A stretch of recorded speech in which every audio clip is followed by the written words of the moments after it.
നമസ്കാരം, എല്ലാവർക്കും പ്രവാസി മലയാളിയിലേക്ക് സ്വാഗതം. വമ്പൻ പ്രഖ്യാപനം നടത്തിയിരിക്കുകയാണ് ദുബായ് ഭരണാധികാരി.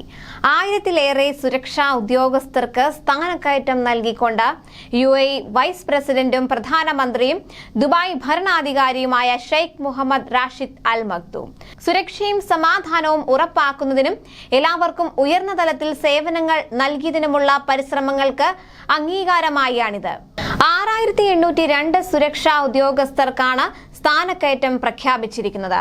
ദുബായ് പോലീസിലെ 4141 പേർക്കും ജനറൽ ഡയറക്ടറേറ്റ് ഓഫ് സിവിൽ ഡിഫൻസിലെ 323 പേർക്കും ദുബായ് GDRFയിലെ 1458 പേർക്കും ദുബായ് സ്റ്റേറ്റ് സെക്യൂരിറ്റി വിഭാഗത്തിലെ മറ്റ് നിരവധി അംഗങ്ങൾക്കുമാണ് സ്ഥാനക്കയറ്റം ലഭിച്ചിരിക്കുന്നത്.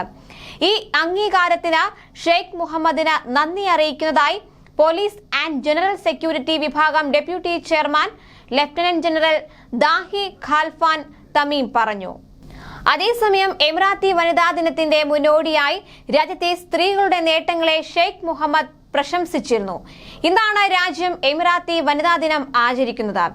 UAEയിലെ ബിരുദധാരികളിൽ 70% സ്ത്രീകളാണെന്നും തന്റെ ഓഫീസിലെ 85% ജീവനക്കാരും സ്ത്രീകളാണെന്നും അദ്ദേഹം സോഷ്യൽ മീഡിയയിൽ പങ്കുവച്ച വീഡിയോയിലൂടെ പറഞ്ഞു.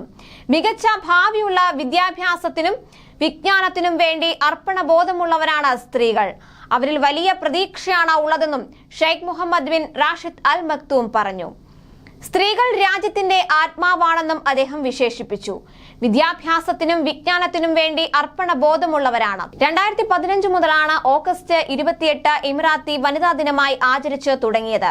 സ്ത്രീകളുടെ നേട്ടങ്ങളെ സ്മരിക്കാനും പരിശ്രമങ്ങളെ അഭിനന്ദിക്കാനും പ്രോത്സാഹിപ്പിക്കാനുമാണ് ഈ ദിവസം ഉപയോഗപ്പെടുത്തുന്നത്. അബുദാബി കിരീടാവകാശിയും UAE സായുധ സേനയുടെ ഡെപ്യൂട്ടി സുപ്രീം കമാൻഡറുമായ Sheikh Mohammed bin Zayed Al നഹ്യാനും ഇമിറാത്തി വനിതകളുടെ സമൂഹത്തിലെ പങ്കിനെ പ്രശംസിക്കുകയുണ്ടായി. ഇമിറാത്തി വനിതാ ദിനത്തിൽ UAEയിലുടനീളമുള്ള എല്ലാ സ്ത്രീകളെയും ഞങ്ങൾ അഭിവാദ്യം ചെയ്യുകയും നമ്മുടെ സമൂഹത്തിനും നമ്മുടെ രാജ്യത്തിനും അവർ നൽകിയ സംഭാവനകൾക്ക് ആത്മാർത്ഥമായ നന്ദി പ്രകടിപ്പിക്കുകയും ചെയ്യുന്നു. 50 വർഷങ്ങളായി സ്ത്രീകൾ ഞങ്ങളുടെ വിജയത്തിലും നമ്മുടെ ഭാവി രൂപപ്പെടുത്തുന്നതിലും നിർണായക പങ്ക് വഹിക്കുന്നതായും അദ്ദേഹം പറഞ്ഞു. കൂടുതൽ പ്രവാസി വാർത്തകൾക്കായി ഈ ചാനൽ സബ്സ്ക്രൈബ് ചെയ്യുക.